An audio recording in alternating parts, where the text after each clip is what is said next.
Sempre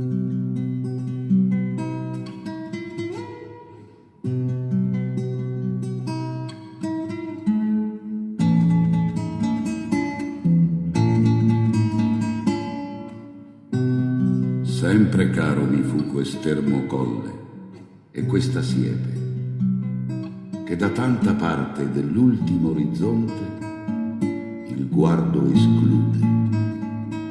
Ma sedendo e mirando, interminati spazi di là da quella e sovrumani silenzi e profondissima quiete io nel pensier mi fingo, ove per poco il corno si spaura. E come il vento odo stormir tra queste piante, io quello infinito silenzio a questa voce vo comparando.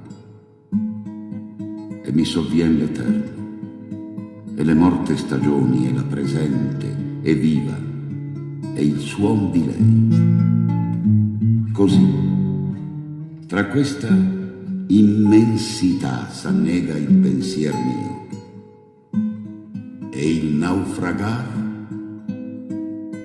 m'è dolce in questo mare.